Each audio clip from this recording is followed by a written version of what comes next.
What's up, everybody, and welcome back to RIFC Nation. We're a fan-created podcast by two native Rhode Islanders talking all things Rhode Island FC. Each episode is available on YouTube, and if you're watching now, please take a second to subscribe to our channel and click that like button on this video. You can also find us on your favorite podcast applications like Spotify and Apple Podcasts. And if you listen to one of those, we'd really appreciate it if you took a minute to leave us a 5-star rating and a short review, as it helps more people find our podcast. Crack a beer, cozy up. Let's dive into this one.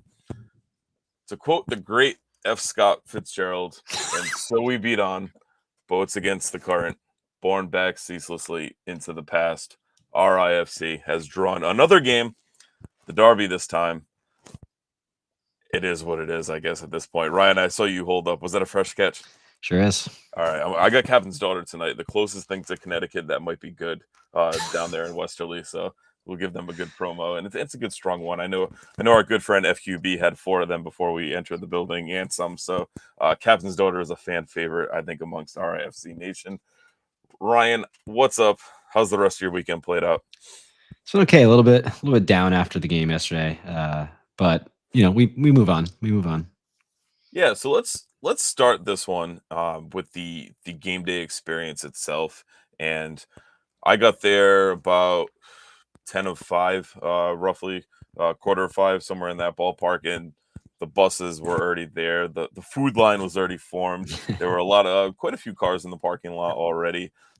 It was an easy drive for me. I was coming from Coventry, so kind of like shot across like 10 Rod Road and Route 2 and all that. But how was your trip down? How'd you make it? It's beautiful. We went down. Went down Route 6. Had to do it. Make the pilgrimage for the Route 6 Rumble, which some people are calling it. El ESPN Clamico Plus? to others. Yeah, ESPN. They called it like the Route 6 Derby, which was even worse somehow. But yeah, nice easy drive. As we started approaching, you started seeing the signs of Connecticut. Started feeling a little bit more and more excited about the match. And then, yeah, pulling into the parking lot, you saw just like an awesome setup by the team. A couple like Rhode Island FC.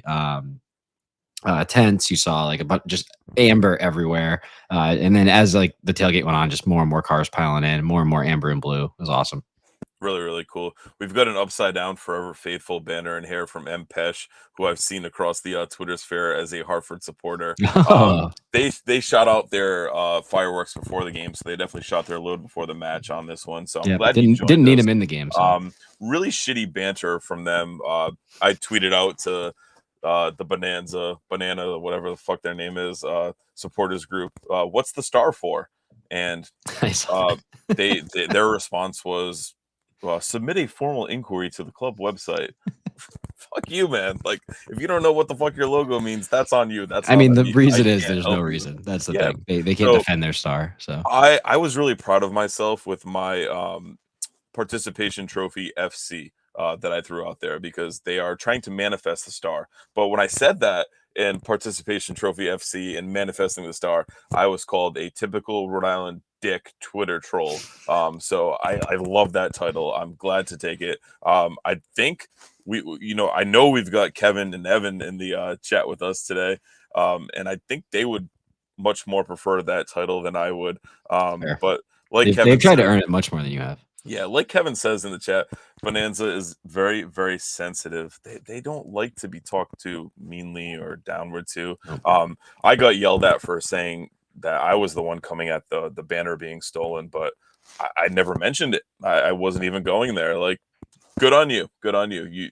Your security told us that the banner was going to be safe if left unattended, but it wasn't. So we know it's all an inside job, but just wait till you guys come to Burn. That walk from the Fidelity lot is going to fucking suck. And it's going to fucking suck even worse when we're marching back and escorting you back with La Banda banging those drums when you guys are, take that L and have to walk across Route 7 to it. Their support is a joke. I totally agree. Matt Hands is in the house. Matt was passing out nips pre-match, so I can always definitely appreciate that one. Also, do we ask if the 1 star is for the 1 playoff appearance in club history? That very well might be it. That might be the participation trophy. Yeah, it's like how the Colts hang banners. You just corroborated my fact. Yeah. I fucking love it. Oh, I love it. That's what I'm here for. Absolutely love it. Just a really shitty support. So I took and I posted it in the Defiance Discord. I took a screenshot or a picture of the TV at that point. and it was right when the broadcast started, and there was a whopping 28 members in the Hartford supporters section, and then they cut to us after the commercial, and the sections were full. So just love seeing that, love that absolutely. I don't know if our guy Nate Ski is in the chat yet, but he presented with this chain, RIFC Nation. It's beautiful. It's beautiful. Ryan will hopefully have it on the next one. I presented Ryan with the RIFC Nation hat. His We didn't even camera plan set this. up on- yeah, so like, yeah, it's looking good. RIFC Nation is strong, much stronger than the 28 people in the Bonanza. Let's talk about their quote tifo. What'd you make of that? I don't know. It's like all that stuff was so dumb. Nice job, I guess. I don't know. Hey, I'll say I would like if we did something like that someday. I thought it was okay. I did think it looked like a hockey jersey, and it didn't look anything like an actual soccer anything. But I mean, A for effort, I guess. I don't know. I thought it looked like a hockey sweater. I Yeah. think I said that to you as it came up. I just think it's funny when the club's kit sponsor is on it and the club itself, because you know damn well those fucking clowns didn't do it themselves. Oh, I mean, yes, that was all advertising. I'm And no fool. like Kevin says, Tifo bought and paid for, and Tim said it's a billboard, which we Yep. chanted at them. But overall, I gotta say, a really fun lead up to the match. We heard those fireworks go off early. We knew they kind of shot their load early. We had a really good time in that parking lot. I think it was actually cool kind of being secluded. I think they wanted to inconvenience us and make us walk a little bit, but that's Yep. fine. That was a good spot. There was nothing wrong with that. We were partying hard. Champions League final was on when I got there. I was pulling for Dortmund, but Real took that win there. But I mean, they have the devil magic in the Champions League, so nothing yeah, you I can do. mean, Don Carlo, you got to give it to him. You got to give it to him. I like to once a week it pops in my head that he managed Everton for that 3-month period. And it just makes me laugh every time. Weird, like one of those things, like those weird moments just in football. It's going to be a great piece of trivia someday. So Absolutely. But walking in, we were chanting the whole time. I even saw so our guy Nate was at the corner right before you cross to get into the stadium, leading the RIFC chants as he does.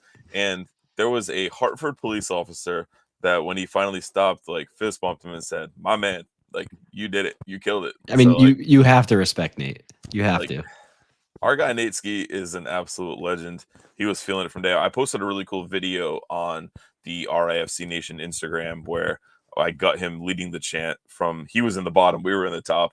But just really cool to see the influence he has on this team. So the fact that he gave me this chain, and he thinks enough of us to present us with something like a gift for what we do. Mm-hmm. We've got something in the works for him, but I feel like it's the other way around. I'm just blessed to be connected with him and be able to talk with him, because I think when you think of RIFC, Nate's one of the first people you think of. Yep. He's there. He's ever present. You saw him on the broadcast. You saw that really cool promo video the club put out of the Koke goal kick, and Nate's just going wild with the scarf. Do the slow-mo and then the DMX. I had chills. Right. That was really cool. Nate left his scarf on my tailgate table, so I was actually able to return to him right before walking in. So good thing, or else that thing was not going to get whipped around. But I do have to say, and Tim mentioned in the chat, parking lot was easy in and out. That was definitely the best part of Hartford, was getting the fuck out of there really quick. I want to go home. I want to go home. Hartford's a shithole. I just had to go home. It was really easy getting out. So I don't know if that was a caveat of kind of isolating us on our own over there. So pretty good. Got home right on 90 minutes. Really quick ride for me. I actually did the Route 44, Route 6 kind of combo ride up in there. How was your ride back, Ryan? Shout out to my wife. She was the DD, so I got to have some fun.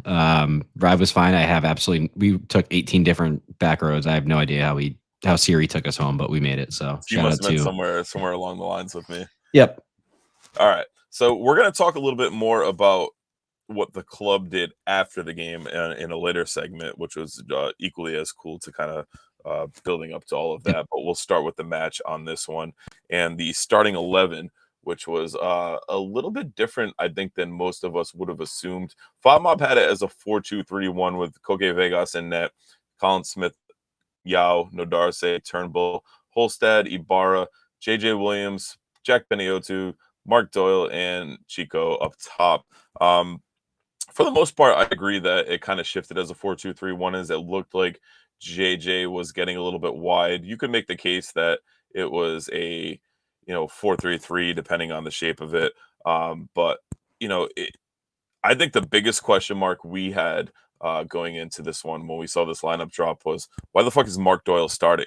And 4 minutes later, he kind of proved to us that's what's up. Another big note was Smith getting the start in this one over Gabi Alves, and we kind of picked up on the last time we talked about Gabi and Kano kind of getting into it a little bit on the sidelines there. So, do you think that Smith starting was a little bit of a hey Gabi, kind of check your role, know your role type moment with Kano, or was this a little bit more tactical? Yeah, I mean, Gabby has been a halftime sub the past 2 games leading up to this. There was that kind of back and forth with Kano the previous game. So, maybe Kano's just trying some new things. I mean, you can't blame him at this point. We've won 1 game so far. So why not change a couple things, change it up? I don't know that I would have taken Gabby out, but, Colin Smith has shown when he's come in that he's been a very stable presence back there. So I can't quabble with it too much there. No, I agree with you. Colin Smith was actually our lowest rated player on FOTMob. He was subbed out at the half, playing just the 45 minutes, completed 15 of 20 of his passes, had 30 total touches, 2 into the final third, and he won 0 tackles, had 1 clearance, Which 1 doesn't make sense because he had interception. that incredible. Right, so he had that last ditch effort Yeah. save. The club even posted the highlight video. It was like the energy play of the match or something. 4 defensive actions, 1 recovery. I don't know if they're calling the recovery that one, but they had him as 3 duels lost, and 2 fouls committed. But overall, I thought he was fine out Very, there for the very 45. fine. I think the sub was very, very tactical, and what we were trying to do to change the game. Mhm. And we'll talk about Kano a little bit later on and what he did throughout this one. We might have some differing opinions on that based on our pregame talk, which is always good. But I thought Smith was fine. Yeah. Action started early in the 4th minute as JJ Williams whipped in a cross from the right flank that Doyle was able to slip in. But the drama ensued as Chico kind of stubbed his foot into the ground. It was there was a defender in there, and it looked like the defender's leg kind of got Chico's foot up under him. Does that make sense? And that's what it was. But it almost looked like, I think when you think of an ankle sprain or ankle roll, you think side to side, but Yep. this was more of a, drag the toe and roll over the top of it, which can be even more painful.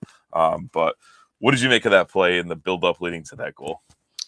Yeah, I mean, it was a great goal, and I really thought like, oh my God, we're off to the races. We're figuring it out, finally. I thought it was a great run by Doyle, great pass by JJ to find him there. It could have been Doyle or Chico. They both made a very similar run, which I actually think we saw a lot of happening all night, which wasn't as advantageous all night. But yeah, I was excited. I mean, obviously, score a goal a couple minutes into the match. We're just going immediately at all the Hartford fans around us, asking why it's a library in here. You couldn't have asked for a better start. The celebrations were tremendously awkward because we're all celebrating Mark Doyle. Half the team is like looking at Chico, being like, "Wait, is he good?" Doyle was the first one to go over to Chico and pick him up. That's on our Instagram as well. Like, that was the funny part. Like, Doyle half started to celebrate, and then he was the first one to pick Chico up. And some people thought Chico was doing it as like a celebration joke. Like it was a mess. Coming. Yes, it was a mess. But yeah, and you saw Noah Fuson like immediately run down the touchline and start warming up. Like it was like just chaos was happening all in that corner. Luckily, Chico was okay to carry on, but yeah, just a very, very strange like set of circumstances that happened around that goal. No, absolutely. And then after the goal, we kind of reverted back to what we've seen. We sat a lot lower. It almost looked like we were trying to play a low block after that. And, we were both kind of go back and forth like, this doesn't look good. We weren't able to press. We weren't able to get on it. Yep. And 20 minutes after our goal, they were able to equalize off a corner kick that was very sun-induced. The sun was very heavy in that, and I understand why they play what net they play at based on the way the sun was. but there was claims for, and JJ Williams spent a lot of times on the ref on this one. There was claims for a foul of a Hartford player who just kind of chucked Turnbull, I believe it was, to the ground, hit him in the face. What did you think of that one? Was there cause for a foul on that one? Or I'll be honest, I don't know that I've yet to see it's all the camera angles. ESPN is not doing a very good job with this. the rewatches are absolutely awful. It's so blocky. It's just also weird. I'm like, do you guys not have like a solid like cable connection? Like there's so much like buffering and like choppiness. Anyways, but yeah, no, I don't have like I haven't seen a good angle of like, did Turnbull get whacked or not? I thought the strangest part about that goal is there were, I think, 5 or 6 RIFC players around that one Hartford player who got his head to it. And I'm like, what the hell? What happened here? It was kind of a really freak goal. I mean, yeah, again, I don't think Koke could have really done anything there. It was kind of like glanced in across the face of goal and, just tremendously lucky. But I also think we brought a bit of it on ourselves. I think, as you mentioned, we sat back. I don't think that was the right move, especially when, as we talked about in the preview episode and all week, it's like their defense is there to be had. Keep putting the pressure on. You cannot go into a deep block 4 minutes into the game, especially when also I don't know that everyone was on the same page of going into a deep block. No, I definitely agree with you there. Brian says in our chat, I had 3 red screens during the ESPN broadcast. I think back to like the early Xbox 360 days and the red. I was going to say Ring of Death. Red Ring of Death, right? Like that's what we see with this ESPN broadcast. Before I came down into the RIFC Nation studio, if you will, I was watching upstairs with Zach and my wife to kind of show her some of it, and it just kept buffering, kept spitting, and kept freezing. We saw 1 red screen in that quick rewatch of it, but it's just an absolute pain in the ass. Their mothership, they could like pull it off, but no, still all the same problems that they see at like the Burn Stadium and anywhere else. Like you obviously know who I support in the Premier League, but my favorite league to watch is actually the EFL Championship. I love watching the Championship. It's just so competitive. It's so physical that I just love watching that, and it's on ESPN Plus, and it plays no fucking problems. Obviously, there's a lot more money involved, and I know ESPN and Sky have like that kind of connection. Yeah, but the broadcasting is just absolute shit. You just think it's 2024, like right. I also know there were issues with like Golazo and being able to find the stream the next day. So at least ESPN like offers you that, like you're able to find it instantly. You get that instant gratification. Matt Hand says it was Hartford's home announcers. They were terrible. They were absolutely awful in it. I don't know if the one guy, I know Scott said maybe he was Scottish. I don't know what he was, but their pronunciation was just like genuine. I think half of our team, they just did not have even a clue how to pronounce their name. I think the best of the worst pronunciations that I saw during this one was Yao. How did they say Yao in the pre-match in the introduction? Was it Yao? Yeah, it's like Tony Yao. Free Tony Yao. Free Tony Yao. Like that was, oh my god. And after hearing that, Chico had not been announced yet, but I totally expected a Dickwad to be thrown in there from some Dickwad in Hartford. But I'm glad they at least got Chico right there. But the Yao was absolutely fucking atrocious. Free Tony Yao. That's all we can add to that. First half stats: 53% possession for Hartford, 47 for us. 9 total shots for them, 6 for us. 2 on target for them, 3 for us.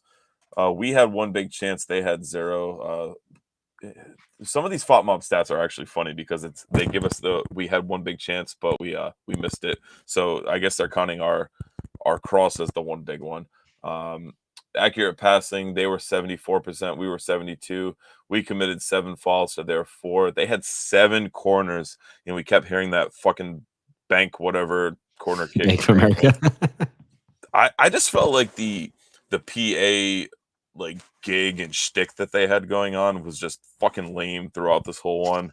I think that Brass Bonanza song is absolutely fucking garbage. Just really lame. I didn't like the inside the stadium. Our PA system sucks at Burn, and that's a Burn thing and not a Tidewater thing going forward.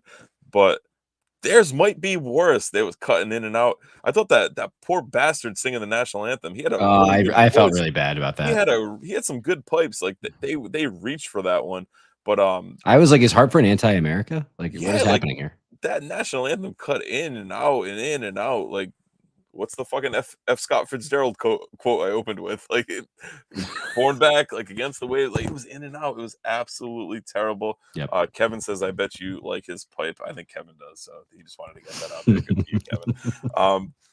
And then we also had from Tyler, the in-stadium experience felt Americanized in the worst way, and I like that one. I think that's a really good take from Tyler on that one. Overall thoughts on this first half and how we saw it play out, Ryan?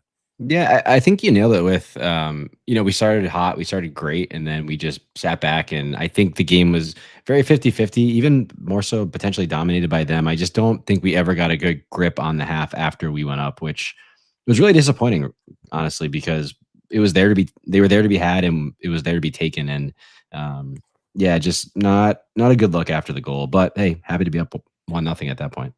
Andrew Quadro says in the chat, Breast Bonanza is a solid goal song for hockey. Pure trash that the Pathetic are using it. They're using a song from a hockey team that left their city because their city fucking sucks. So we'll have to leave it at that. But one thing that I kind of noticed, and I think I said to you at one point as we were able to take this one in together, was our size differential was massive in this one. We were the much taller team, the much girthier team. I know Kevin will love that term. Jack P would be a taller player on this Hartford team. He would be he would be on the bigger side of this team. They were a tiny team, and I don't think we utilized that size well enough, in my opinion. So the fact that we conceded on a corner, and like you said, we had so many bodies in there that it was kind of a freak goal in the first half, was definitely kind of troublesome.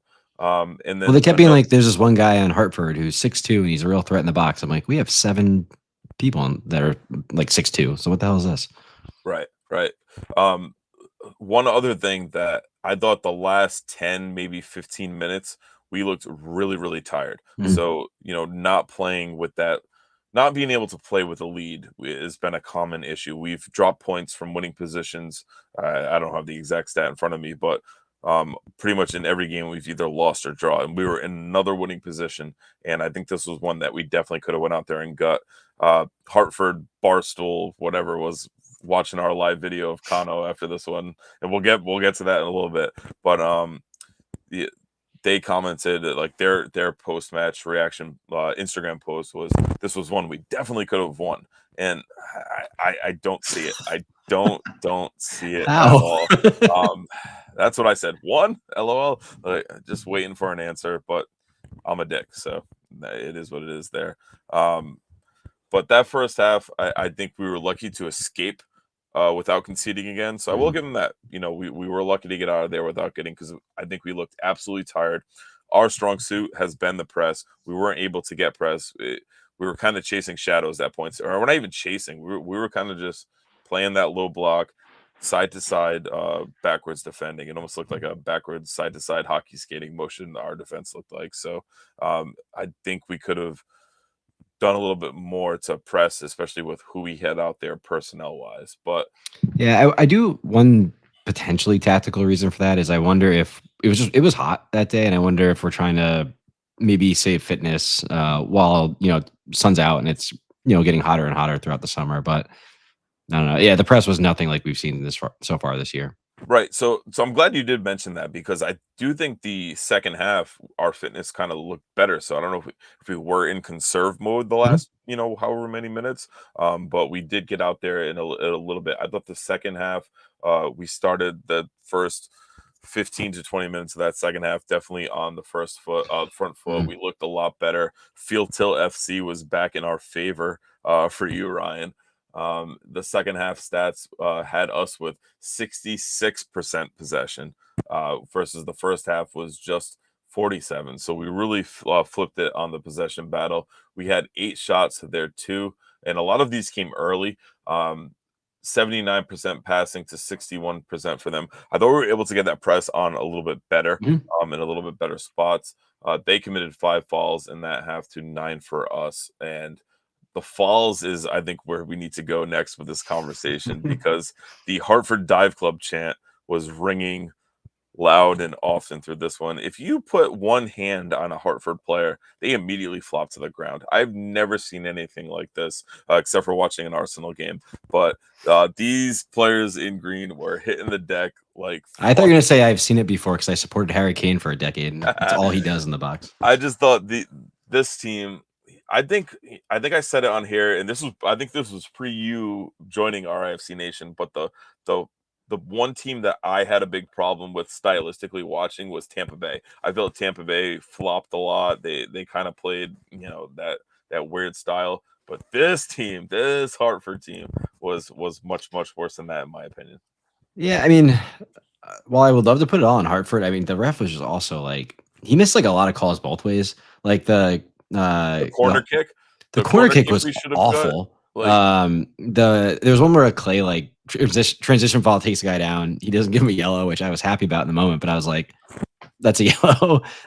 There's a couple others that were like very clear, like it went off the other person and the other team like is walking away, and then he gives it to them and they're like, oh cool, thanks man. Just tremendously inconsistent. I said it in the Discord. I noticed I think it was when Nodarse was down or something, the guy was wearing sneakers, like running mm, shoes. Didn't take himself seriously that day, and we should not have taken him seriously. Like unbelievable lack of professionalism. I know we're both bald men, but I think the only thing worse than his performance on the pitch with his calls was his fucking haircut. He had that, I guess you could call it a high and tight, but it was poorly executed, Yeah. really uneven. I think the ref was just absolutely trash. Yeah, Tyler says in the chat, for as bad as the ref was, I'm glad he kept the yellows away. And you and I talked about this during the match. Feels like we got hammered on both this year on and then adding up quickly. And I felt like there was opportunities with the accumulation of fouls on mhm. us for us to pick up some yellows. So I am glad he kept those yellows in the pocket. Yeah, I'm always very pro. I think I said earlier, I'm like a couple episodes ago, I'm very pro. Like if it's a borderline, don't give the penalty. I'm also very much like if it's borderline, don't give the yellow. Manage the game, try to keep 11 men on the pitch. So I do appreciate him not letting the environment and like the atmosphere get to him in that regard. So I will give him a minor boost there. That might have been it though, because everything they were selling, he was fucking buying. Like it Mhm. was just I don't know, like one hand on a player and they fall down, and not even like a push, not even an extension, not a push, and they were just down. Well, one And thing that this is very much, we're getting into like the softer side of the game here. But one thing we've mentioned before, like some of the stuff with having your goalie be the captain is hard with like kind of corralling your guys on the pitch. But also one of the nice things about your captain is you get to manage the referee. And I don't know that we manage the ref well. I think Chico especially like gets under the skin of refs because he does go down a little easy, and I think they almost look to not give him stuff after. So I think they were very much working the ref, kind of getting that accumulation of fouls. I think one of their center back, I think, was the captain, but he was always talking to the ref, always talking to the ref, and we just don't seem to have that kind of like soft side of the game down where we're managing it I will because again, say, yeah, yeah, and I know I mentioned on him before. I'm never a fan of a keeper captain. I always like mhm. having an outfield player, and I know it doesn't have to be a captain to obviously do it. We've talked about it, but I will say that JJ did spend a lot of time in the ref's ear, specifically after that corner goal we conceded. There were quite a few times after he fouled someone where he was kind of in that air, but I did see JJ kind of taking on that role a little bit more, and that this was his first 90 minutes. So Mhm. I hope that's Yeah, something we can continue to see. yeah, and I think it's unfortunate because I do actually think the ref, like you almost have to have that stupid piece of cloth on your arm for them to like truly give you the time of day. Because unfortunately, if Sure. you're not the captain, they can just shoo you away. But no, I appreciate that he was trying. But there's plenty of experienced players in there, especially our midfield with Ibarra and Holstad. Like, come on, guys, like let's work this. Let's work this. Let's work this. Yeah, and a lot of experienced players in there, like, Mhm. Clay should be able to go out and Yes. talk that. You don't expect it from Jack. Like, you won't expect that from Jack P, but, I think a player like Clay, I think a player like JJ, Chico, I think is only gonna get hampered by it because a lot of those decisions are going for or against him. Yep. But, you know, that's either here or there. But we talked about Jack, and we kind of had some differing opinions on Jack throughout this one. Jack had a 7.1 FOT mob rating, 72 minutes played, 21 of 26 passing, 3 chances created, 2 block shots. One, I believe, was by JJ Williams, which was pretty You incredible. called that immediately, and then I saw in the replay. I was like, "Oh, it's worse. It was Yeah, worse." I don't think this was, we'll talk about, we can always Monday morning quarterback this one if you will, but I don't think this was Jack's best performance. He attempted, I believe it was 8 corners. He did play 7 passes into the final third, or 5 corners, I'm sorry. Dispossessed once, but I think one thing we did better as a side was winning that second ball. And you had brought that up on the last podcast, how we never win that second ball. So if it's JJ heading a ball, it's boom, the other team automatically wins that one. But I think we did better on winning that, unless it was Jack going for winning that. And that might have been because of the size disparity we saw in this one, and Jack kind of struggled with that. And I think this is a really good step in Jack's development, because it was a local derby. It was, a very, very physical game, but I think he struggled with the physicality of this one. And I think this was his, I struggle to say worst performance in an RIFC shirt, but it was not up to par with what we've seen so far from the little magician. Yeah, well, I think he got kind of screwed with the way that we approached the second half. Honestly, like he really was coming into the game, especially at the end of the second half. Like he was finding pockets of space and driving, like the chance you mentioned where JJ kind of gets in his way and he can't pull the trigger. But he was really starting to grow and finding those pockets within their defense. So I think putting him out on the right wing was, to me, the bigger issue that really kind of Sure. neutralized any good he was doing, because he actually had one really good play in the second half. But it was because he drifted into the midfield and then was kind of back in that number 10 spot pulling strings. So to me, it was more of a, and we're going to talk a lot more about this in the GBU, but I personally think we made some really interesting tactical changes here that I don't know that I agree with at all. So save your GBU stuff for that, but we're gonna hop into the chat because there's a lot of Jack talk in the chat right now. Kevin says you don't sub him off there. Personally, I didn't mind that sub. I think putting Fusan in for him in that situation tells me you're only going for one thing. You don't care about the defensive stability of the midfield. You're putting on another attacking player to go on and fucking win this game, and that's kind of how I read that sub. Yeah, I mean, everybody knows I love Noah Fusan. Got a picture with him last night, highlight of my month. But I again, we're going to talk more about it. I didn't like that sub either, Kevin, because he also there was a lot more candidates who looked gassed in that second half that I think a fitness related sub would have been a much better idea. Okay. Evan kind of agrees with me on this one. Worst game for Jack P this year. And like I said, I struggled to say worse, but I don't think it was his best by any means. I Definitely mean, but towards also the saying worse is not really a slight against him because he's been awesome, and he's been this is his phenomenal. fourth Yeah. game and he's been great in all three. Yeah, So for sure. And then we also had yeah, he's still the best player on the pitch from Mouse. Evan also commented back with if he goes wide instead of inside to the wall, it's a goal. He did have that cut in, obviously there. But I still think we could have got a little bit more out of him. Craig said he got bodied around this match, though, and that's kind of where I was going with that. I was surprised to see that he was only dispossessed once, and I know Fatmob, we kind of talked about the stats, being are what they are. It's an algorithm thing, but I wouldn't be surprised if that wasn't fully accurate. If he was dispossessed a few more times, I feel like there was a couple times where he got like 1 foot on it, but just couldn't corral it, couldn't do like that silky turn that he does. With yeah, the those ball. those might be honestly going for like turnovers by whoever passing the ball, when it's like, yeah, you kind of hope he would win that one there. Right, definitely get that one. I think it was. I think we can see better. I do think we can see better. I think he struggled with the physicality of it. Um, Kevin said, "Craig, you're not wrong," and Craig responded with, "Some games his quickness and footwork went out. It just Well, didn't win out. It didn't win out in this one." I guess my pushback on this entire conversation is like, was Jack P the problem tonight or last night? Everybody, No. yeah. Like Absolutely. I almost think we're splitting hairs and thinking about the wrong. We're looking at some of the wrong places here. Where I think there's a lot more glaring issues that happen. Yeah, for sure. I just realized my nice mic was not plugged in, so hopefully you get the velvety pipes in a little bit better right now. But I do like seeing all of the Jack P talk in this chat.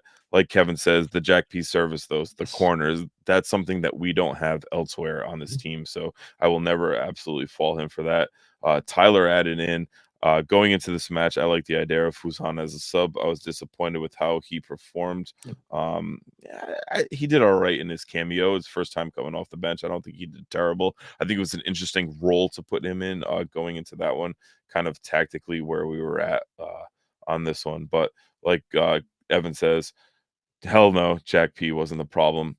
Another interesting sub that came right at halftime was Connor McGlynn coming in for Colin Smith, and kind of got ahead of myself with the Jack P situation there. But that sub was just very interesting in the sense that it put Clay Holstead to right back and really kind of messed with and shifted the formation and table right there. So I know you're going to talk about some of those Kano subs and stuff in your GBU, but that sub particular, what did you make of that one? I'll separate the like tactical portion of that. We'll talk about that in a bit. I thought Connor played great. He shout out to Connor. We had a great little chant. Shout out to Scott in the chat for coming up with it. He left because you're shit. He left because you're shit. Connor McGlynn, he left because you're shit. And while he was warming up, he was clapping us while we were singing it. So shout out to Connor McGlynn. That was really cool. But I thought he looked lively. I thought he looked lively in his sub performance against Louisville, and he went in there looking. One thing I think this team lacks every once in a while is someone saying, "Give me the ball. I want the ball, and I want to do something with it." And he was moving around that pitch like, "Give me the ball. I want to do something with it." And I appreciate that. I think he had a solid impact. I think the second half was an absolute mess. So I don't think he had as big of an impact as he might have been able to. I do think it's weird when he takes free kicks because I'm like, put that massive human being in the box and let him get his head on it. Right. So that's always weird to me. But again, I think he's probably, of all of the people coming off the bench, like the one who's really pushing for a spot at this point, I think. So it will be interesting. Trust the most, maybe, right? Yeah, trust the most, but also saying like he's saying, I want to put on this shirt and I want to be starting the next game, and I will always respect that in anyone coming off the bench. Yeah, absolutely. Evan asked, was Holstead at right back, or did they go to a back three? For me, this was 100% Holstead at right back. It was a 4-3-3 when he came in on that one. Tyler brings up an interesting point. Hoping Quizera helps this. Not sure he's been healthy since we've gotten JJ back. In kind of rewatching and just kind of rethinking this match in my mind, I actually thought like we really could have used Quizera in this one. And I know Mouse will be the biggest fan that he's out on international duty and missing him, because I know Scott is a big Quizera fan.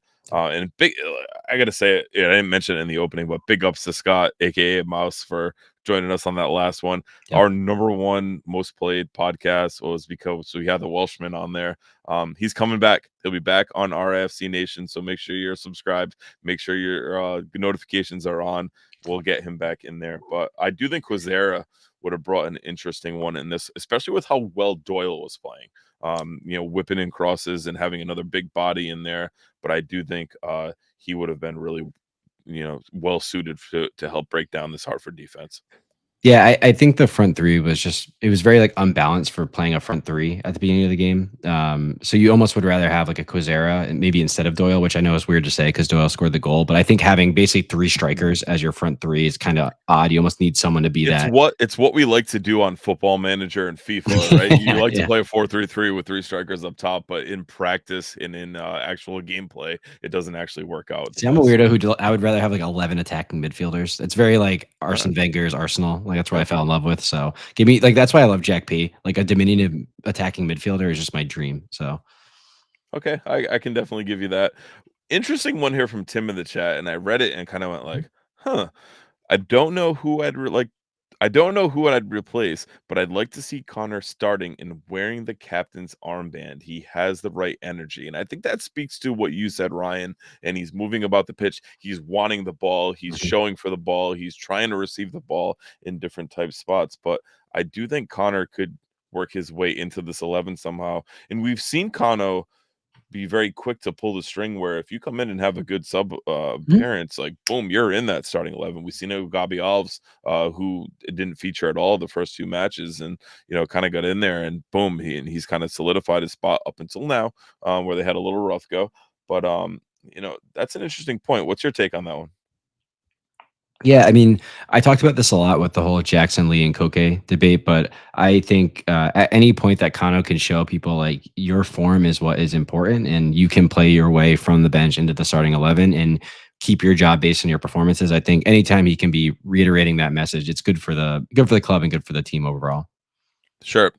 Let's hop into the good, bad, and the ugly because I know we've kind of alluded to it throughout in this one. So let's start in the chat here with a couple of good ones. And Tyler's got good, no Darce. I thought Frank was very, very good in this one. He continues to block shots. He's got those long legs. He's a long, lanky bastard. He blocks a lot of shots. He had a 7.5 rating on FOTMob, connected on 78% of his passes. Actually had 2 shots today or yesterday, which is pretty interesting. 64 total touches, 3 in the opposition box, 5 passes into the final third. So a bit more progressive from Frank than we've seen in the past.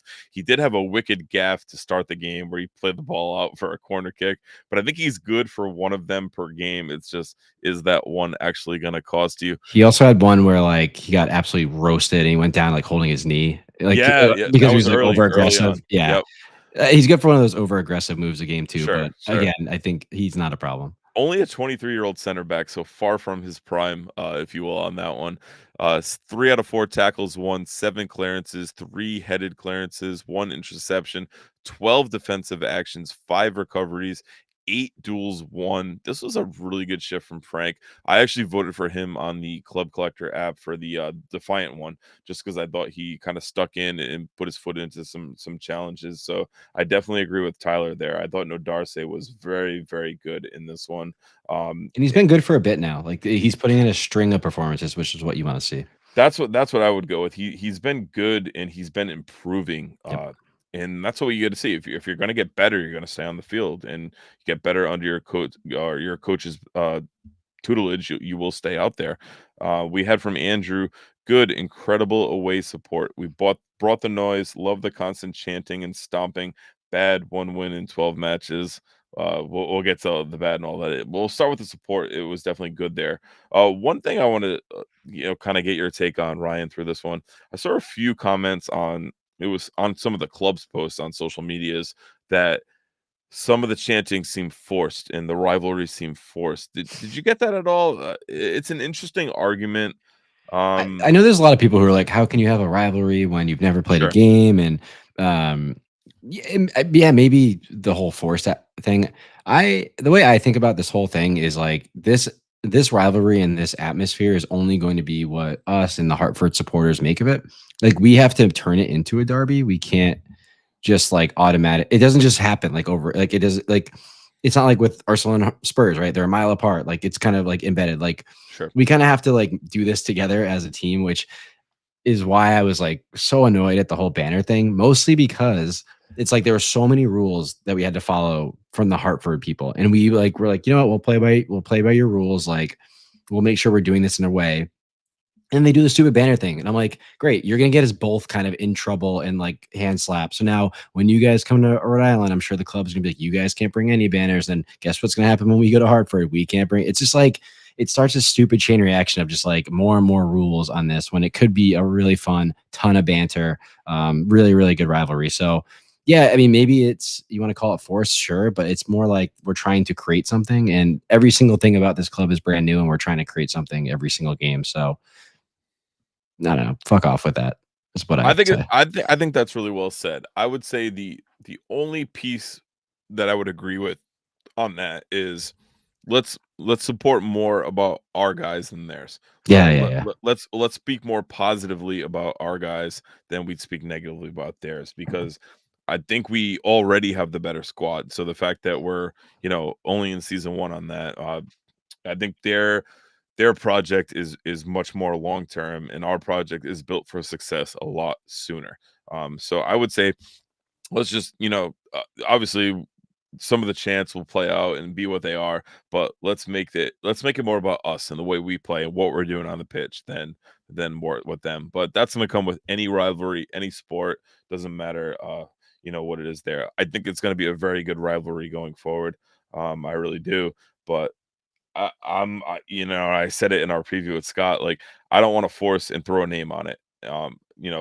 let it stick. Let this season play out and kind of let it see what happens. There's going to be a major event that'll happen in one of these games this year or next year, and it's going to kind of set the tone, Mhm. and it'll kind of you know, really kind of put a stamp on Yeah, this I mean, rivalry.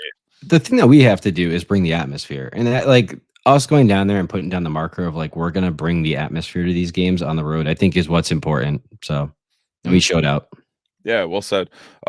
We have good from Brian, and I I like his good a lot. He gave us his full good, bad, and ugly. Yep. Big minutes for JJ, and talked a little bit with JJ afterwards at the rail, and I said like, "Hey man, first 90, like it's got to feel good." And he goes, "I'm getting there, I'm getting there." And I said, "Hey man, the goals are coming." So I do think that when the goals open up for JJ, that's going to be what we're not seeing from Chico. And I do think when the goals start coming from JJ, we'll start seeing them from Chico too. I think that kind of goes hand in hand. Mhm. But I really liked what I saw from JJ.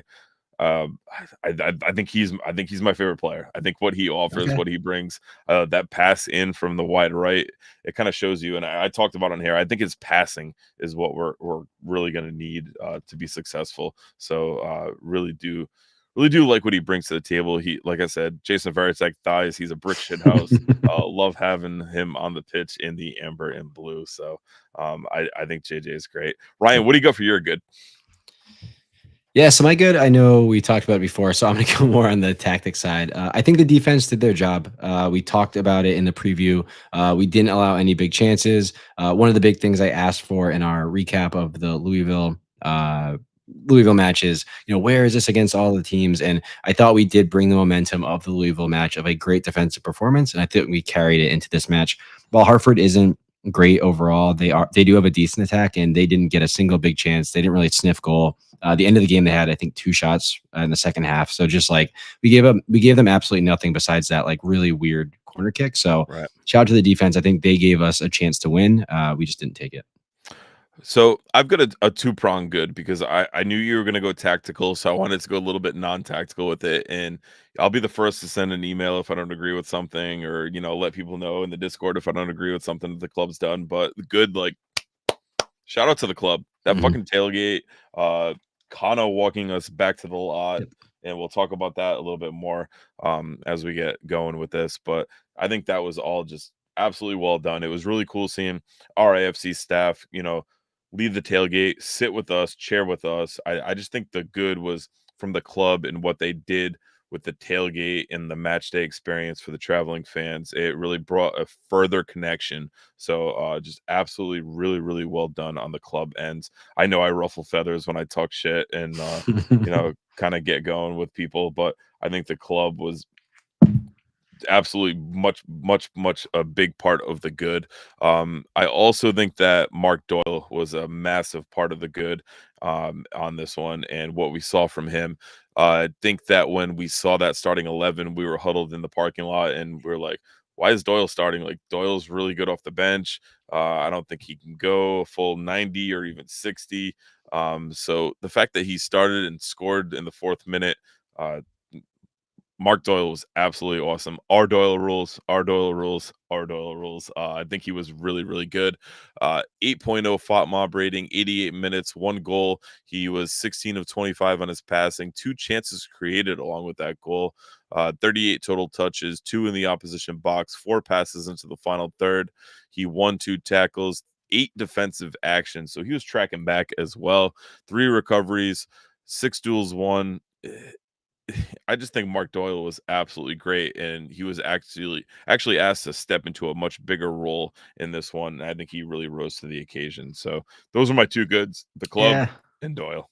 My only thing with Doyle, I alluded to it earlier. Of I would have not taken Jack P out. I would have taken Doyle out for Fuson And I think personally. we all thought that was coming. Mhm. I think when we saw Noah get up there, we're like, that's got to be for Doyle. So Because I think I do think he faded. I know he played sure. 88 minutes, but I think the last 20, I don't think were his But greatest. I think him not getting subbed off is not a knock on him. Like that would be more of a Kano and a coaching staff decision knock, right? Don't you worry, that's coming up. All right, cool. What do you got for your bad, Ryan? Yep. So mine is destabilizing the team with changes. So I think it started right away with the starting lineup. I thought it was weird to break up a lot of the relationships that had been building over the past few weeks, especially with playing Colin Smith, who in isolation, I don't mind that decision. But what it did was it actually flipped Turnbull to the opposite side of the field. So we had a right-footed, Again, second game in a row. I know, right-footed fullback playing left back, which I don't like at all. And then like the Doyle for Fuson, I don't mind as much because that's more of a like for like swap. But again, it starts right from there. So you already have like a kind of mixing match of stuff. I thought the front three looked really, really awkward. Especially in the first half, they just didn't seem to know where each other were going to be. Chico and JJ were kind of swapping, but a lot of times they both would end up on the same side of the pitch and there'd be no one at striker. So I thought there was just some really awkward stuff going on there. And then I thought the changes in the subs were really odd. Again, created a lot more friction and killed a lot of the relationships that have been, moving Jack P out to the right wing and then trying to bring JJ in there. I get that that's a puzzle we're really trying to figure out, but I just didn't think any of that worked. It really took Jack P out of the place where he's influential. And then Fuson, he came in and played, I think, at least 2, if not 3 different positions within a 20-minute cameo. So like, just like it's asking a lot of players to try to figure all that out. I do know that we didn't have the normal subs that we would look for with like Quizera and Anking out on international duty, but I just thought there was just a lot of like mixing and matching. Yeah, putting Clay back at right back. It's just like stuff like that. I'm like, we're being almost a little too cute when these are it's almost like overdoing it when I think we saw some stuff that was working. Just let those relationships cook a bit more. I would say though, and it was very evident post match that Kano knew how important this one was to us as supporters, that all of his subs were playing for a win. They were much more attack minded For sure. than defense minded. Except I for his except for intent wasn't wrong. Like his yeah, intent was great. except for the one Scott brings up. If Brito didn't have a geographical connection, would he have been subbed? The Brito sub, I know you and I both were like, "Oof." Then you look I at the don't know bench, about like, well, I don't know what else he could have done. yeah, so I will say that I don't know what else we had going on there, but I've been hard on Kano on this podcast, but like I'll applaud him on this one. All these subs were attack minded. I think that the Jack P Noah one was very interesting, but I do think the only message that it sent was Jack P can kind of, although a little bit shorter and diminutive, like he can track back a little bit. Noah doesn't track back at all. Noah is a final Oh, third hey, player. he actually had a really good defensive moment. He was covering for Clay, who like went blazing up the wing, and he tracked back and he closed the guy down in the box. So hey, But like I know he's not like a defensive we star. all I know know. Noah Yeah. is the final third guy, Yeah. and and like shout out to Noah because like if you talk to Noah at all, he's one of the nicest guys on the planet. Like thank He you for also cares a traveling. lot. Yeah, I he's told him for like so 2. I literally was like, "Can I get a picture? Because it's gonna be funny for the yeah. Discord." And he's like, "Oh man, we really wanted this for you guys." I was like, "Dude, I'm not leaving. Like, I'm just happy you're hanging out." So I think the last 3 games I've either gotten a picture with him and Zach or he signed Zach's flag and like he just takes time to talk to you. So does JJ. Like JJ will absolutely have a conversation with you. Like I was standing between him and his wife having a conversation with two. Like just absolutely cool moments. That and that's gonna go back to part of the good. Like these players are just so accessible. They're so willing to talk to us and I think it's because of what we show out to them. I'm really glad we didn't lose just from the front of I didn't want to not cheer for them, as was mentioned by the Defiance. I was not going to abide by that.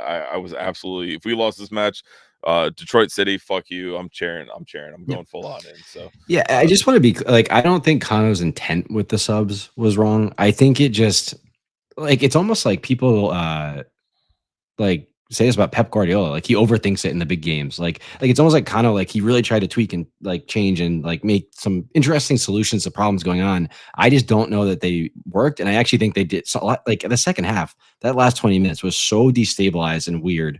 Like it just to me, like it didn't create any cohesion with what we were strategically trying to do out there. So that's the funny part, right? So like I always talk about how the stats versus the eye test are two very different things. And if you pull on to the stats of the second half, we were fucking dominant. Like we were absolutely dominant on this one. Yeah, I just didn't think 66%, we did eight nothing with shot. We outshot them. We outshot them 8-2. it. Only 2 on target.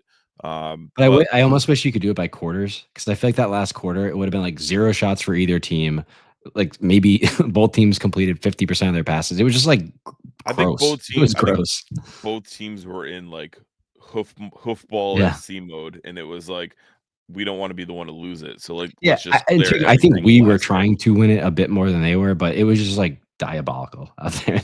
I was talking to Scott, I'm like DMing with him immediately after I watched it. I was like, that was I feel sadder watching that again. Yeah, I do get that, but what do you got for your ugly?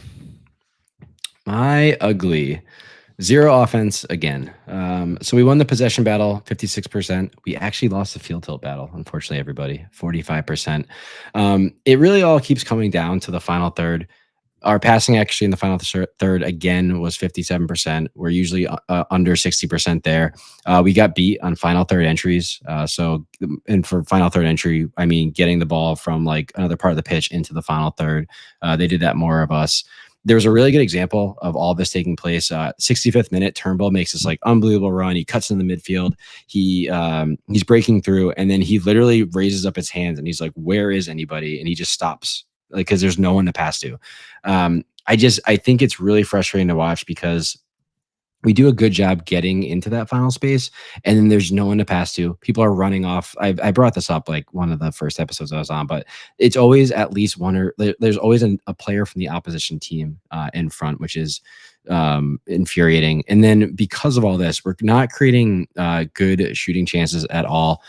We had 5 block shots against this game. It's something that happens a lot to us. And Matt, I'm going to ask you to share my little You graph got I it. made. So So, Ryan's gonna go full nerd on you right now. I'm yep. So actually, I was I like, think what is we should go full screen with this one. okay? I might not be able to figure that out, but go ahead. You can take it in. All right. So I was like, what is happening here? Because I did notice this stat of like block shots was really coming up a lot. So first off, it's like, okay, what's going on with our shooting? Number one, shots per game. We're actually 11th in the league. So very mid table on shots per game. So it's not that we're not shooting. And then you look into goals per game, though, in Rhode Island FC, 24th in the league. We are 0.92 goals per game. So I was looking at this. I was like, okay, so I'm going to go into like, I have a couple other stats here around shots, but it's like when you look at them correlated, I was really the reason I did all this was because I was like, is the block shots the problem? It's actually Nerd. shots on target is the one to look at for correlation here. R squared for all my stats nerds out there. So when you look at shots on target per game, where does Rhode Island FC end up? Good old 20th in the league. And then percentage of shots on target, 21st in the league. And then what is a reason why shots won't be on target? Because they're blocked. 22nd in the league. We are the third most, the team that their shots get blocked the most. So it's just like we're not creating good chances to shoot. So it's not like you can get as many shots off as you want, but if you're not getting chances that are going to be clean, good opportunities to shoot, you're not going to bury a lot of them. And I think we saw that time and time again in this match. We beat them in shots, but I don't think we had nearly the opportunities like to have good shots the entire time. So we just really need to the final there. We just really need to figure it out. It's a problem every single week. The defense seems to have like kind of stepped up to the plate and sorted itself out, but we just are not creating on that end. So Matt Hand said, "Nice work." Hey. Love.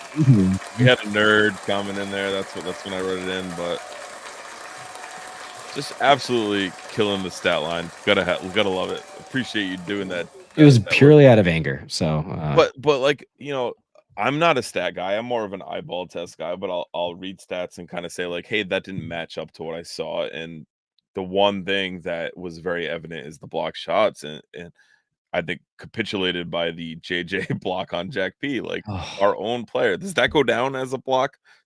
I think it did because he shot it into like a group of human beings, JJ included. So, right. So, also like another just on the whole final third thing. Guess how many touches Chico had? How many? 19.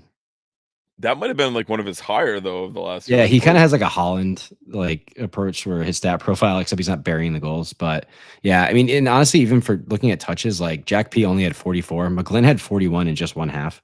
So it just shows again, like Jack P kind of went out to the right wing and just got lost in the game. So yeah, my other ugly, by the way, was the Hartford fans. I've experienced a more lively atmosphere in the library. So yeah, come on, guys. So you've got a lot of love in the chat right now, or a lot of love and a lot of kind of both of it. There's a word for that, Ryan. It's called predictable. What Evan says. Yep. No, I couldn't agree more. Yeah, Tyler says shout out to R squared. Let's go, bro.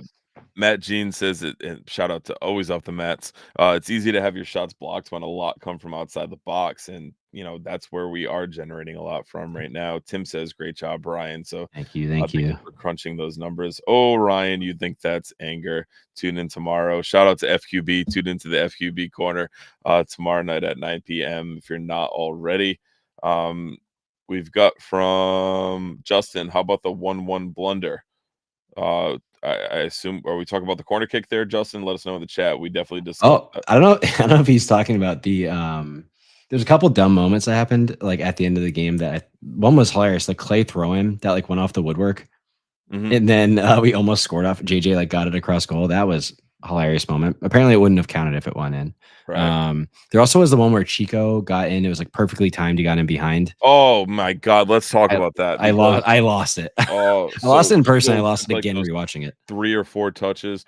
So other than the goal, that was the only time the Hartford fans next to us actually said anything. They were all pumped up at their goal, but when Chico missed that chance, there was one absolute dickhead wearing camouflage shorts and a shirt that looked like a football playbook with like arrows and X's and O's on it. You know the guy I'm talking about? He had, like, I a really absolutely do not, but I love it. he had a really shitty mullet. Like he stood up, he's like, "You guys, Oh, I fucking do suck. remember Like, that look guy. at that, man. Yeah. You guys," and like it's like dude was sitting there with his wife and his kid, but like that was the one time he talked. So he was just an absolute dickhead on that one. Justin saying decoy with the keeper. So yeah, that was a big blunder. I think the fact that won't go down as a big chance on Fatma, but that She's was crazy. that was our chance to win it. Like, that Oh. was our absolute chance to win it. It's tough too because like he had like at least 3 different options and he chose neither of them. So it was brutal. He went for like the double stab, double fake, and we just couldn't get Which it. I was fine with, but then the pass across that gets cut out. I'm like, oh my God. You got to shoot when you're that deep and you got defenders diving and sliding all over the place. You got to Especially, shoot. it's like you're the guy. Like no one's gonna blame you for taking that shot. If Like, you take that shot and you miss it and you hit it into the those VIP tents they had all the way, the one all the way on the left looking at the goal that had the RIFC flag, we're happy for you. Like you went for it. Like you got to absolutely do it. just brutal. Matt Hand says that Kano slammed his fist on the bench at that Chico play. He was really pissed.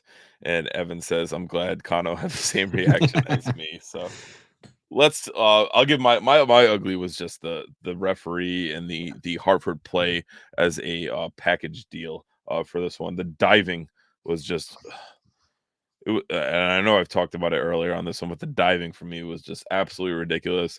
I said Tampa was the one club beforehand that I had a problem stylistically with how they played, but this team definitely obviously takes the cake for me on this. Well, I think that's what made me like so like sad after this. It's just like they're just not a good They're team. not good. They're not good at all. Like it's really frustrating to lose this one or not lose tie because they're just not good. They're not good.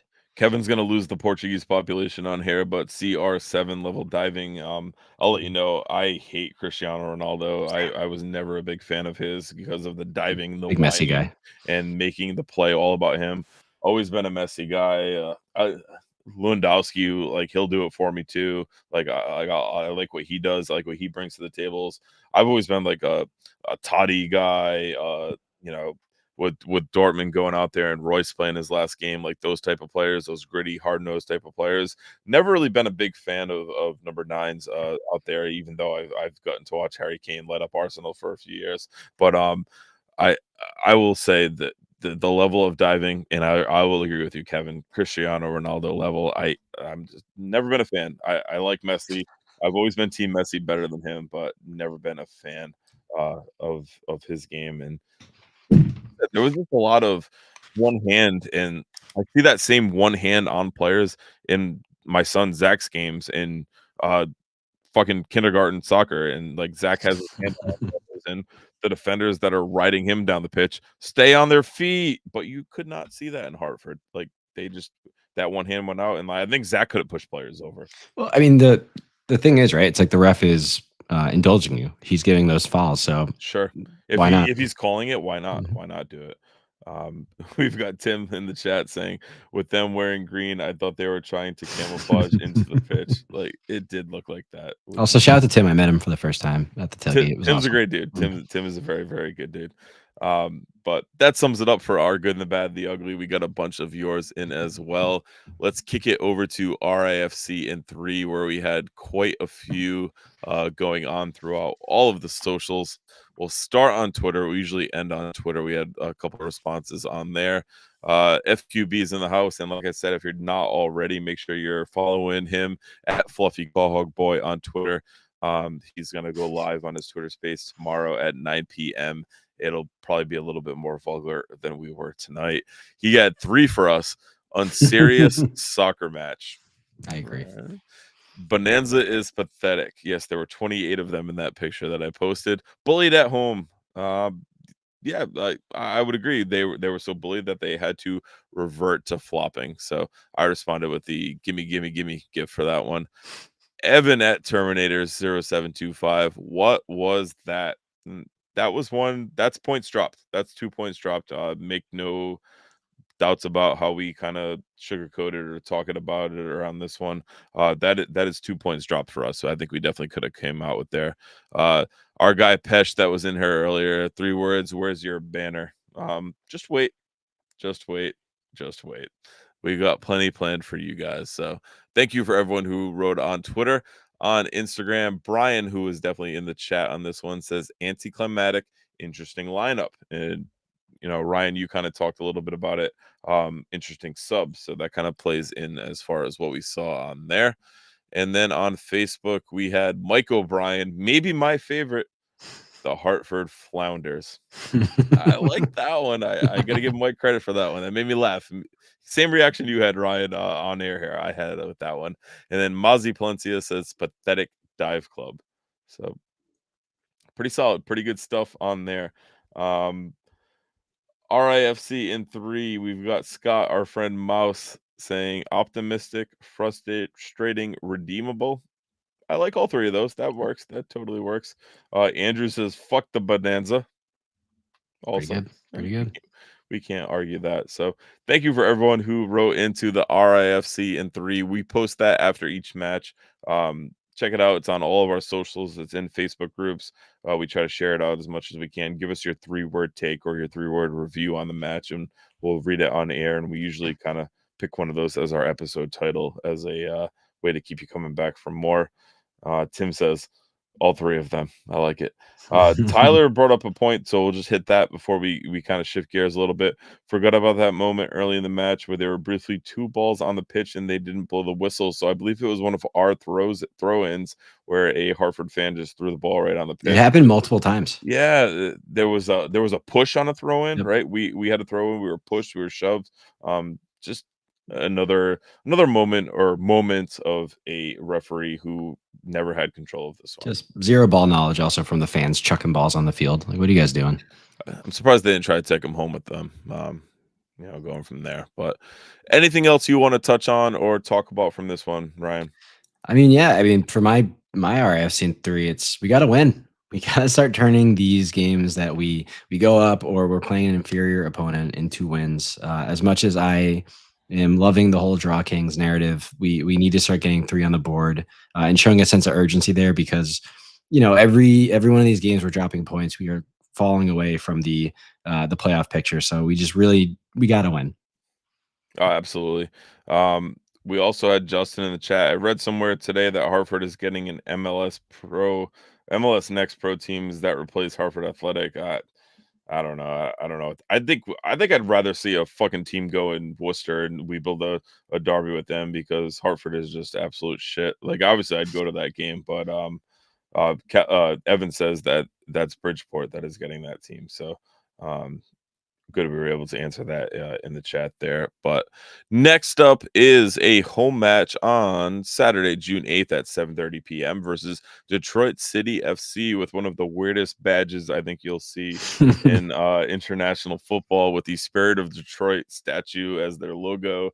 Kind of looks like Buddha doing some rock and roll. I've been there multiple times. Have you taken a picture with the statue? Yeah. Is it cool in person or is it weird? It's very big. It's very big. Yeah. I know it's like absolutely massive, right? Mhm. Yeah, yeah. So It's shout out to Detroit. I have nothing bad to say. So, oh and yeah, that and 401 Heinekens. Yes.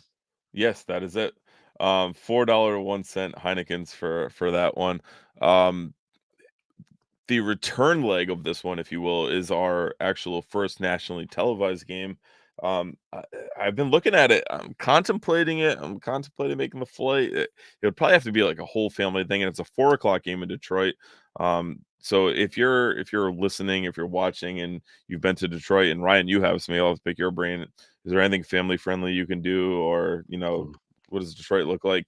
Can I drive down the 8 Mile road and just spit Eminem lyrics out at people? Like, what do I do? I What wouldn't can I do? recommend doing that. Yeah, no, that Detroit's had like a really big come up the past like 10 or so years. I think cool like downtown area.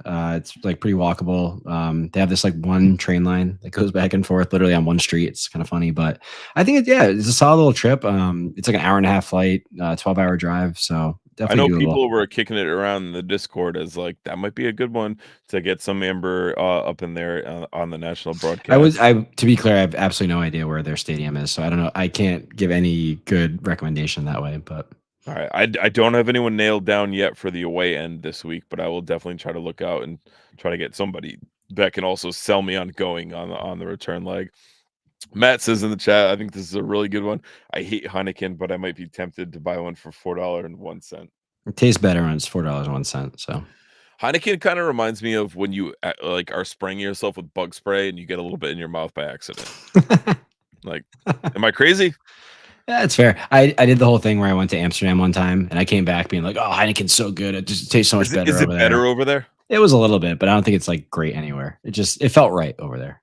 It's kind of like how Guinness like tastes better in Ireland. Same thing. All right, I'll give you that. Kevin brings up a good point. Northern Guard supporters are intense, and I respect them. So I'd follow them on the socials. It's really cool what they do as far as the supporters group. So um, that might be a draw. So we'll see what happens there. But looking at the matchup we have coming, this team is struggling. Their last win was in the cup, and it was a penalty shootout win over a Houston Dynamo.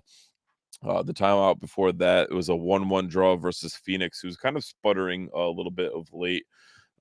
Indy 11 beat them 3-0. Louisville beat them 5-1, and Orange County beat them 3-2. So this is a Detroit team that is definitely out of form, dropping 3 straight. This suits up very well for what we would hope would be a first home win in front of this RIFC crowd. Ryan, any early thoughts on this one? I honestly was. I spent all my time on the Hartford game still, so I have nothing but looking at like where they are on the table and kind of some of their high level metrics. Like it's another like we gotta back to my RAFC in 3. We gotta win. Like we gotta Yeah. really take advantage of this and get that first win at the Burn Stadium. So they're an interesting one because they started the season pretty strong. They've only played Mhm. 12. We've got 2 in hand on them. They do have 5 wins. They've all come early on in the season. They have a -1 goal differential and they're on 17 points. So if we're able to win this one, we'd still have the 2 game. They'd still have the 2 games in hand on us, but we'd be within 3 points of them. So it'll be interesting to see how this one shapes up. We do have the return leg against them in the home one. So this is one we got to go get, and I think it's one we can go get. I Mhm. think hopefully the goals start flowing. This is a team that has been hemorrhaging goals in their last 3, and hopefully we can continue that. We need to see that type of Louisville defense at home again, but we got to see the attack come in. We've got to see goals come in. And now that JJ's got that 90 minutes under his belt, I think it's only onward and upward. And I think he's the big difference maker going forward. So I'm hoping we can go out and grab all 3 for this one. Yeah, I mean, I'm very intrigued to see what Kano does the next couple of matches with his lineups. I just think there's a lot of balance that could be found in potentially rotating some people or changing some things. So we'll see if he sees it the same way. But I'm very intrigued because I think he does have a lot more options, a lot more decisions to make, which obviously is a good thing, but it can be a headache for sure. So let's talk about Kano. I think it's a good way to end this one. And for those of you who did not make the trip, Ryan and I both made the trip. Obviously, if you could not tell from our talk in this one, but Kano walked us out and walked us to the lot, and then grabbed I the also had no idea that was happening. I had no idea he was at the front of it. No, that was really cool. Yeah. He grabbed the megaphone, which didn't really work, put it down, and just kind of spoke to us as a supporters group, and really kind of shouted out everyone that made the trip and how the club could feel our energy. He mentioned that there was one team that fans should be proud of the way they played. Really cool dig in there. He said he hoped no one was recording, but if you do want to go see that, go to the RIFC Nation Instagram page. You can find his full speech on there in a video, but I'll say that quietly and leave it there. But I just think that was a really nice touch, whether that was pre-planned or, however that came off. But I think Kano walking us out and kind of giving that message. And when I got to the lot, my guy Chris P was like, "Matt, don't leave, don't leave." He was like, I was ready to walk to the car, get in the Mhm. car, and drive my 90 minutes home. But to be there and hear Kano and talk how much he appreciates us and the players appreciate us, and they felt the support and appreciated the support, was just I think it was just a really cool moment. And obviously any one of the 200 who did not make who made the trip are not like wishy-washy on their support of this club. They are 100% fully invested, and if that didn't like just grab you and take your soul and harvest it into your RIFC fandom, I don't know what else will. So I just think that it was a really cool moment. You don't see it a lot in sports culture, at least here in America. You might see it different places internationally, but got to applaud Kano. I know I said on here a few times that like it's tricky because he's the first head coach, but he's also the GM. So I do think we'll get it right under Kano, at least this season or next. So I think that we're going to start seeing results, and I think once we start scoring, the wins will come, and Yeah. hopefully that's just a couple of tactical switches. But that moment and standing there in the parking lot was just like something I'll remember for a long time going forward. 100%. And again, like you can tell that something's building here. There are a lot of things that we've talked about that we were seeing being addressed. I think they put together a very competitive and a very solid team to start here. And I think once the offensive side starts clicking, which is the hardest thing to build chemistry on, I think we could really start to see this team really push, especially into the summer. So yeah, up the tide. I mean, yeah, shout out to Kano. That was cool. That was Yeah, really cool. really, really cool. I And you like can tell Tim. like it means something to him, which is Yeah, what like yeah. I appreciate that. I think this was as most fired up also that we've seen him on a touchline throughout Yeah. a match. He was I granted, in. I think he might already have like 4 yellow cards already, Right, so right. You said he's a that fiery live guy. to me. Yeah. So But Tim brings up a good point in the chat. He says seeing coach address the group gave a glimpse in how he can charm players to join the team, and I'm 100% a big fan of that.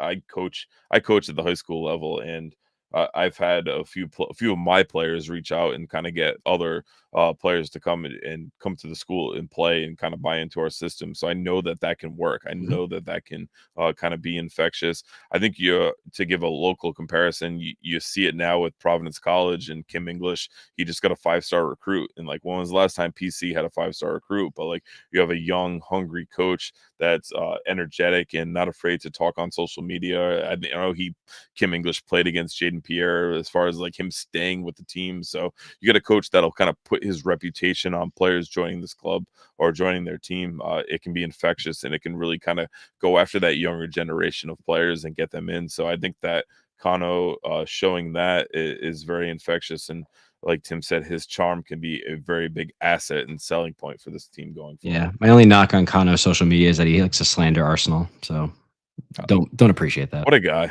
What a guy! And you've seen him out a few times walking his dogs and stuff too, right? We live like a couple streets over from each other, so it's really awkward. So next time you see him, go slap an RAFC Nation sticker on his back. Give him like that weird I bro want to hug. give him an up the tie, but we just haven't made the eye contact yet. All So right. we'll get there. Tim says it was great that he did it. I got a video of his speech too. So good to see that a lot of us did not listen to Kano and we I were have it as well. recording. And I wasn't yeah, gonna dox myself on that, but I would. I totally would. But Ryan, any final thoughts you got on this one? up the tide. Just win, baby, win. Just win, Al Davis. Come on, let's go. So that'll wrap things up for this one. Remember, RIFC Nation is more than just a podcast. You can find us on Twitter, Instagram, and Facebook for daily social media content. Click that link in this episode description to follow all of our accounts if you're not already using the RIFC Club Collector app. And big shout out to Craig. He put out some awesome content on that app. Yeah, he took one of our promos. He took a couple of the pictures. Tim Sheldon's fucking calf that was absolutely just, or thigh that was absolutely destroyed from stomping. There's just some really good content on that right now. Make sure you go check out the RIFC Club Collector app. Enter that code RIFC Nation, all one word, to get a free pack to add to your collection. It's just really cool. I went perfect in May. I didn't miss a day, and I'm 2 for 2 so I far. missed my one. I used my mulligan, but I'm back on the horse. Oh, and we do have Tim in the chat. So Tim says, "Thank you, Tim, that Matt and was Ryan. gnarly looking, dude. Thank Like, you, Matt and geez, Ryan. rest up, Up dude. the tide." Get And some ice on that. he says it hurts. It I, hurts. it was.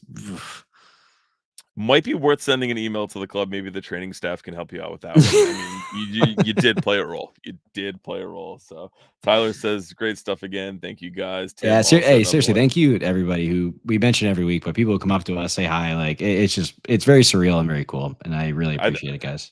Surreal is definitely the word. It's just really cool talking to people, and like the weirdest moment for me is when like I'm talking to whoever, because like I like to talk and talk to people. It's what we do here, and Mhm. they're like, "Hey, I recognize your voice. Like you're from the podcast." So like that blows my mind. So thank you to all the support. We are, so the Facebook group's over 500, Instagram's over 250, Twitter's rising, although slowly. Twitter's like the least one on here. But YouTube, we're over like 115 right now, and our Yeah, it's last really cool. episode had over 100 views. So like you guys are crushing it. So thanks for coming out. Thanks for everyone who joined us in the chat. We definitely really appreciate it, and yeah, it's just fun to do. We just like doing it. So we love that you guys tune in and kind of share these moments with us. So thanks again for tuning in. I've been your host, Matt, and for my co-host Ryan. We'll see you next time. Hopefully we're talking about 3 points versus Detroit, and as always, up the tide. Up the tide.